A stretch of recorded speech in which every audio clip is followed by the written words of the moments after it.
Hello दोस्तों, welcome to wonders IQ YouTube channel. आप सबका स्वागत है आपके अपने यूट्यूब चैनल वंडर्स आईक्यू पर। दोस्तों, आज हम डिस्कस करेंगे परसेंटेज के बारे में, जो टॉपिक हमारा पिछली 2 क्लासेस से चल रहा है। और आज परसेंटेज के क्वेश्चंस करेंगे, जिससे इसके कंसेप्ट आपके माइंड में और क्लियर हो जाएंगे। तो चलिए क्लास की शुरुआत करते हैं। परसेंटेज। आज जो टॉपिक हम परसेंटेज में से चुन रहे हैं वो है सक्सेसिव परसेंटेज। परसेंटेजेस में आपने एक नाम बार बार सुना होगा, सक्सेसिव। सक्सेसिव सक्सेसिव लग रहा है, सक्सेसिव से सॉल्व करेंगे। क्या है ये सक्सेसिव, कैसे लग जाता है ये? तो इस बार सक्सेसिव पे चर्चा करेंगे अपनी क्लास के दौरान। और सक्सेसिव परसेंटेज के बारे में आप एक बात बिल्कुल समझ लीजिए, और ये मैं दावा कर सकता हूं कि इसका एक क्वेश्चन आपके एग्जाम में जरूर आएगा। चाहे आप एसएससी की तैयारी कर रहे हैं, रेलवेज की तैयारी कर रहे हैं, और रेलवेज में तो ग्रुप डी में पिछली साल कई क्वेश्चन, हर शिफ्ट में कई क्वेश्चंस देखे गए हैं सक्सेसिव के। तो चलिए, क्या होता है पर सक्सेसिव, मैं आपको बताता हूँ। सक्सेसिव का मतलब होता है, आप मानिए किसी भी वैल्यू में इंक्रीज करना, वो इंक्रीज 2 या 2 से ज्यादा बार हो। जैसे 100 रुपए में हम एक बार 10% का इंक्रीज करते हैं, और दूसरी बार भी 10% का इंक्रीज कर देते हैं। तो ये जो सिचुएशन है, ये सक्सेसिव की सिचुएशन है। इसमें हम सक्सेसिव का यूज करेंगे। 100 रुपए में अगर हमने 10% इंक्रीज किया, तो कितना इंक्रीज हुआ? 10। ठीक है, अब ये टोटल कितना बन गया? 110। अब आगे चलिए, इसमें दोबारा 10% का इंक्रीज करेंगे, तो जब 110 का हम 10% निकालेंगे, तो वो 10 नहीं आएगा बल्कि 11 आएगा। तो इसमें टोटल जो चेंज है वो क्या हो जाएगा? 21। बस यही परसेंटेज का बेस है कि 2 बार इंक्रीज करें या फिर 2 बार डिक्रीज करें, या पहले इंक्रीज करें फिर डिक्रीज करें, या पहले डिक्रीज कर दें फिर इंक्रीज कर दें, वहां पर सक्सेसिव यूज आएगा। तो चलिए, कैसे लगता है सक्सेसिव, ये भी देख लेते हैं। एक तरीका तो यह है जो बेसिक है। इसके अलावा सक्सेसिव का एक फॉर्मूला और है, वो है x plus y plus x y by 100। ये सक्सेसिव का फॉर्मूला है जिसे आपको यूज करना है, एक बार नहीं बार बार यूज करना है। और ये फॉर्मूला आपके अर्थमेटिक में कई बार यूज आएगा, अलग अलग जगह यूज आएगा। x plus x y by 100, ये इसका फॉर्मूला है। चलिए, इससे, इस फॉर्मूले से इस वाले क्वेश्चन को सॉल्व करके देखते हैं कि 10% 2 बार इंक्रीज हुआ, तो x क्या है? पहली बार इंक्रीज या डिक्रीज की वैल्यू, और y क्या है? दूसरी बार इंक्रीज या डिक्रीज की वैल्यू। तो पहले कितना इंक्रीज हुआ था? 10 plus y 10 plus x y 10 into 10 बट्टा 100। 2 जीरो से 2 जीरो कट जाएगी, ये 10 और 10 मिलके 20 हो जाएगा, प्लस यहां बचा 1 इज इक्वल टू 21। 21 आंसर ये दोनों।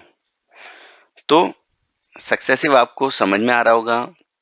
चलिए, अब इसी पैटर्न पे हम सक्सेसिव को आगे सॉल्व करेंगे। आइए कुछ क्वेश्चन देख लेते हैं।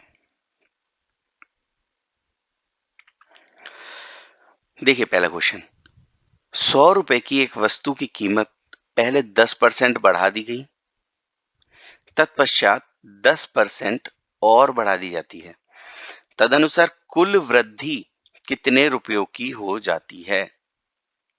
क्वेश्चन आपको समझ में आ गया होगा, बहुत आसान है। चलिए, इसको पहले हम अपने बेसिक रूल से एक बार करते हैं। 100 रुपए में आपने वृद्धि की 10% की, तो 10 रुपए बढ़े।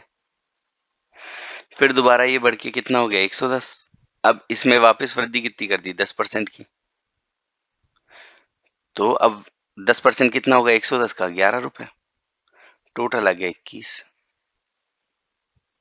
एक तो ये तरीका हो गया। अच्छा, अब हमारे फॉर्मूले से इसको करते हैं x plus y plus x y by 100। तो 10 प्लस 10 प्लस 10 इंटू 10 बट्टा 100, तो 10 और 10 20 और ये कट जाएगा 1 बराबर 21। एक तरीका ये हो गया। अच्छा, एक तरीका मैं आपको और बताता हूं इसका। ये पहला, ये हो गया दूसरा तरीका। इसका एक तरीका और है, वो देखिए कैसे। 10%, 10% इसको हम क्या लिख सकते हैं 1/10। परसेंटेज के शुरुआती चैप्टर में मैंने आपको फ्रैक्शन वैल्यू निकालना बताया था कि 10% को 1/10 लिख सकते हैं, 20% को 1/5 लिख सकते हैं, 25% को 1/4 लिख सकते हैं। वो वही फ्रैक्शन वैल्यू है ये। तो 10% की फ्रैक्शन वैल्यू क्या होगी 1/10। इसका अर्थ है कि 10 रुपयों पे 1 रुपया बढ़ा है, 10 रुपए पे 1 रुपया बढ़ा है, यही इसका मतलब है। ठीक है, 10% यानी 1/10। इसका मतलब 10 रुपए से वैल्यू 11 हो गई। अच्छा, दोबारा क्या किया, वापस 10 रुपए से वैल्यू को 11 कर दिया, 10% बढ़ा दिया ना, 10 पे 1 रुपया बढ़ा दिया तो 11 हो गया। ऐसे ही अगली बार फिर 10% बढ़ाए तो फिर 10 रुपए से 11 हो गया।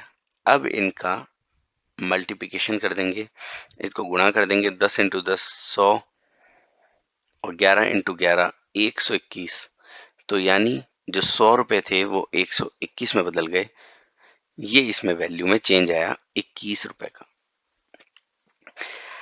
अच्छा, इसमें क्वेश्चन में कुल वृद्धि पूछी गई है, ये बात ध्यान रखें आप। 121 आंसर ना लगाएं, ये इसका आंसर नहीं है, 21 इसका आंसर होगा, क्योंकि इसमें कुल वृद्धि पूछी गई है रुपयों की। ऐसा नहीं पूछा कि रुपए कितने बढ़ जाएंगे, कितने हो जाएंगे बढ़ने के बाद, सिर्फ वृद्धि के बारे में पूछा है, तो इसलिए इसका आंसर 21 आएगा। ठीक है, चलते हैं अगले क्वेश्चन पे। एक शॉपिंग मॉल में एक वस्तु की लागत मूल्य में 10% की वृद्धि हुई और फिर 10% की कमी हुई, तो वस्तु के मूल्य में कुल प्रतिशत वृद्धि या कमी है।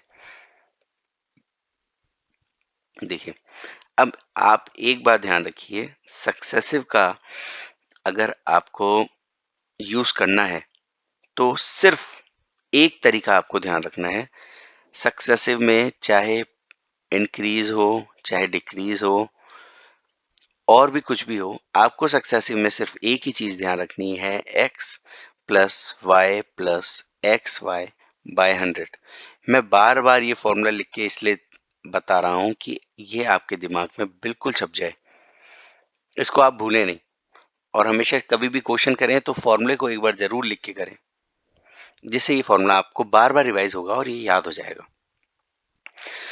तो सक्सेसिव के केस में अगर वृद्धि और कमी एक साथ भी होती है तो भी आपको यही फॉर्मूला लगाना है। बस वृद्धि के केस में प्लस लिखेंगे और अगर कमी हुई है तो वहां माइनस का यूज करेंगे। देखिए इस क्वेश्चन को कैसे करना है। वस्तु की लागत में 10% की वृद्धि हुई और 10% की कमी हुई है, तो 10 पहले वृद्धि हुई, फिर y कमी हुई यानी -10,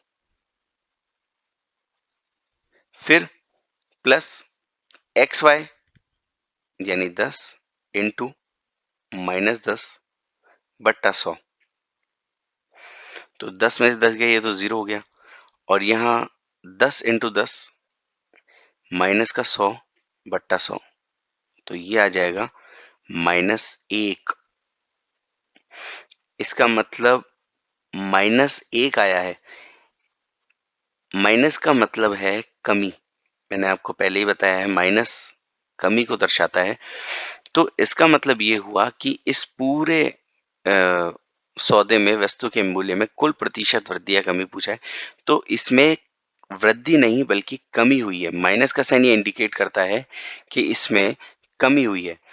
तो 1% की कमी डिक्रीज, ये इसका आंसर हो जाएगा ऑप्शन नंबर डी, 1% डिक्रीज इसकी वैल्यू हुई है। चलिए अगला क्वेश्चन देखते हैं। हाँ, एक पुस्तक का मूल्य पहले 25% बढ़ाया गया और फिर इसे 20% कम कर दिया गया, इसके वास्तविक मूल्य में होने वाला परिवर्तन क्या है? देखिए, पुस्तक का मूल्य है, पहले 25% बढ़ाया और फिर इसे 20% कम कर दिया गया। सीधा सक्सेसिव लगाते हैं, पहले 25% प्लस किया,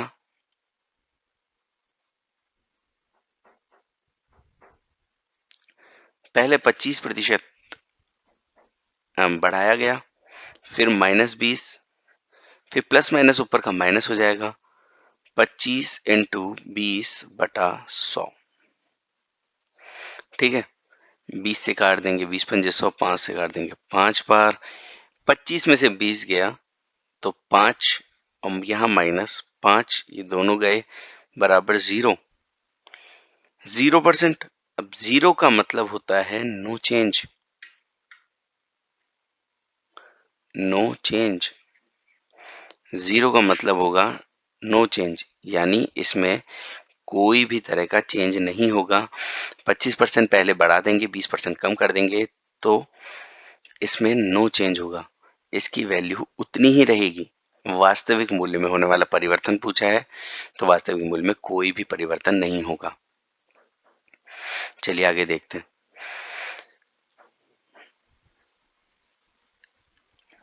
जी हाँ, ये देखिए सक्सेसिव का यूज और कैसे कैसे क्वेश्चनों में हो सकता है। देखिए ये क्वेश्चन है, एक वर्ग के प्रत्येक भुजा में 10% की वृद्धि हुई और उसके क्षेत्रफल में वृद्धि होगी। इस क्वेश्चन में देखिए आरआरसी ग्रुप डी 2014 में आया हुआ क्वेश्चन है। ऐसे क्वेश्चन जरूर आते हैं एग्जाम में, क्योंकि इसमें आपकी दो चीजें चेक हो रही है। एक, आपकी एडवांस मैथमेटिक्स में आपको कितने फॉर्मूले याद हैं, स्क्वायर के या फिर गोले के, कितने आपको फॉर्मूले याद हैं, प्लस आपके परसेंटेज यानी आपके बेसिक कैलकुलेशन भी आपके चेक कर लेता है ये। तो ये क्वेश्चन अधिकतर देखने को मिल जाते हैं। चलिए इसमें क्या करेंगे, तो इसमें पूछा है क्षेत्रफल में कितनी वृद्धि होगी। अरे क्षेत्रफल होता क्या है, एरिया होता क्या है, एक वर्ग का क्षेत्रफल क्या होता है, तो एरिया ऑफ अ स्क्वायर होता है भुजा इंटू भुजा, भुजा गुणा भुजा, या फिर हम कह सकते हैं ए स्क्वायर, ये होता है। अच्छा, इसमें हम देखेंगे कि भुजा में कितनी बार परिवर्तन आ रहा है। भुजा में देखिए, भुजा में 10% की वृद्धि हुई है, तो भुजा में परिवर्तन 2 बार, मतलब अब जब एरिया निकालेंगे तो भुजा का यूज जो है 2 बार हुआ है, तो ये भी सक्सेसिव का मामला होता है। और इस क्वेश्चन को सॉल्व करेंगे हम, देखिए कैसे सक्सेसिव लगा करके करेंगे। भाई 2 बार आ रहा है, तो 2 बार जब भुजा का यूज आ रहा है तो इसमें सक्सेसिव लग गया, 3 बार आता तो भी सक्सेसिव लगता। देखिए कैसे करेंगे, 10 10% वृद्धि हुई है, 10% इसमें हुई है और 10% इसमें हुई है, तो 10 प्लस 10 प्लस 10 × 10/100, तो ये वही 1 और ये 20 प्लस बराबर 21% इसमें वृद्धि हो जाएगी इसके क्षेत्रफल में, ऑप्शन नंबर बी। इसकी 21% की इसमें वृद्धि हो जाएगी। चलिए अगर आपको इसको चेक करना है तो आप मानिए पहले भुजा 10 थी, तो इसका एरिया आता था 100। अब 10% बढ़ गई और ये भी 10% वृद्धि हो गई, तो अब जो एरिया है इसका 121 आ रहा है, तो वही 21 की इसमें वृद्धि हुई है, जो हमारा आंसर है। सक्सेसिव लगा के आप जल्दी आंसर कर पाएंगे। चलिए अगला क्वेश्चन देखते हैं। यदि आयत के प्रत्येक पक्ष में 22% की वृद्धि होती है तो इसका क्षेत्रफल बढ़ेगा।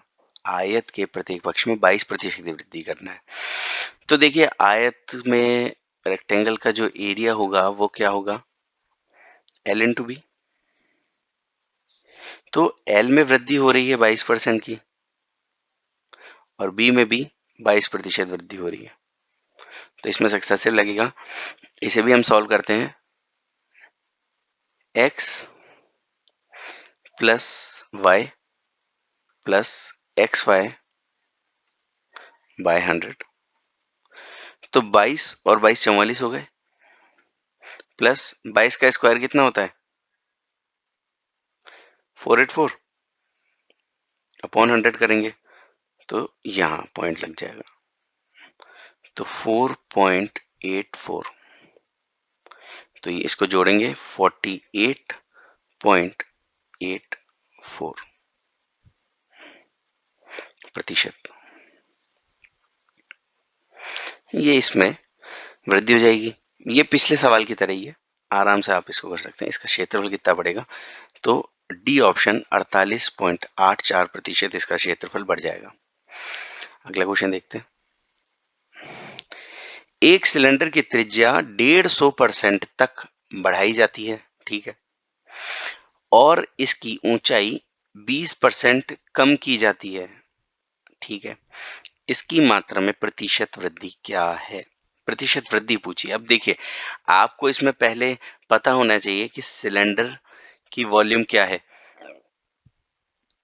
इसकी मात्रा में प्रतिशत वृद्धि पूछी है, तो पहले वॉल्यूम का आपको फॉर्मूला पता होना चाहिए सिलेंडर का। एक बेलन के वॉल्यूम का फॉर्मूला होता है, वॉल्यूम का फॉर्मूला आपको याद होना चाहिए, पाई आर स्क्वायर एच होता है। बेलन का आयतन होता है पाई आर स्क्वायर एच। अच्छा, अब इसमें देखिए कि वृद्धि किस में हो रही है। पहले त्रिज्या में यानी रेडियस में इसकी वृद्धि हो रही है। रेडियस इसमें 2 बार है और एच हाइट 1 बार है, तो इसमें 150%, फिर यहाँ भी 150% और हाइट में 20% की कमी। तो इसमें 3 बार चेंजेस हो रहे हैं, इसमें 3 बार चेंज हो रहे हैं, तो ये 3 बार सक्सेसिव का फॉर्मूला वो केस बन जाता है। तो इसे हम x plus x y by 100 से नहीं करेंगे, क्योंकि 3 बार इसमें चेंजेस आ रहे हैं। 3 बार चेंजेस में हो इससे भी जाएगा ये, पर आसानी से किससे होगा वो मैं आपको बताता हूँ। देखिए रेडियस जो है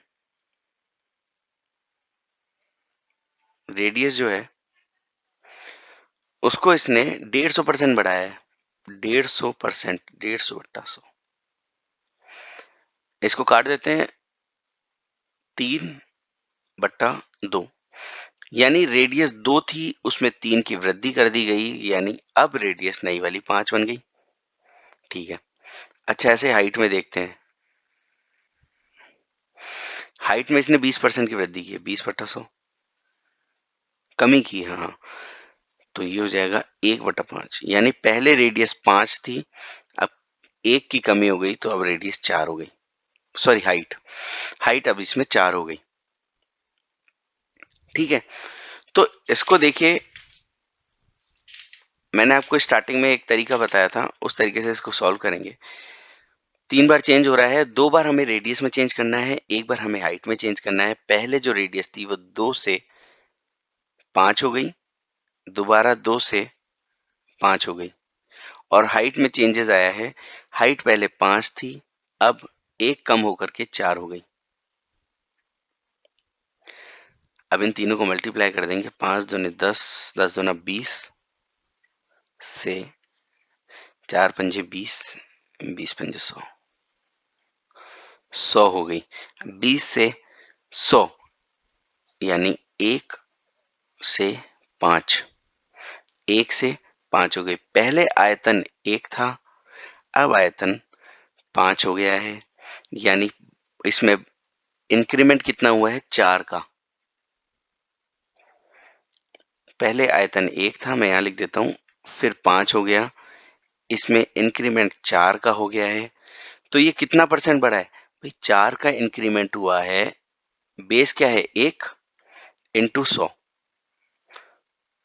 तो 400% की वृद्धि हुई है। ऑप्शन नंबर ए इसका सही आंसर है। तो आप समझे होंगे कि जब 3 सक्सेसिव में 3 बार चेंजेस का केस होता है, इसमें पहले बढ़ जाती है, फिर कम हो गई, फिर बढ़ गई या 2 बार बढ़ गई, 1 बार कम हो गई। इस तरह से अगर क्वेश्चन आ जाएगा तो आप द बेस्ट मेथड यही है कि आप इस तरह सॉल्व करें। आंसर इससे भी आएगा पर इसमें ज़्यादा प्रॉब्लम होगी, थोड़ी टाइम ज़्यादा लगेगा। इस तरीके से आप इसे आसानी से सॉल्व कर लेंगे। तो आज की क्लास में इतना ही। अगर आपने परसेंटेज के हमारे शुरुआती वीडियोस नहीं देखे हैं तो उन्हें जाकर के ज़रूर देखें। पिछली क्लासेस के जो लिंक हैं हमें आपको डिस्क्रिप्शन बॉक्स में ज़रूर मिल जाएंगे। और क्लास कैसी लगी कमेंट बॉक्स में ज़रूर लिख के बताएं। वीडियो पसंद आया हो तो वीडियो को लाइक ज़रूर करें, अपने दोस्तों के साथ शेयर करें ताकि ज़्यादा से ज़्यादा लोगों तक हम पहुंच सकें। और अब तक अगर आपने वीडियो को सब्सक्राइब नहीं किया है तो सब्सक्राइब ज़रूर करें, बेल आइकन को ज़रूर प्रेस करें जैसे कि आपको नोटिफिकेशन मिल जाए, हमारे वीडियो के आने के सब नोटिफिकेशन आपको मिल जाए। तो चलिए अब मुलाकात होगी आपसे अगली क्लास में, तब तक के लिए धन्यवाद।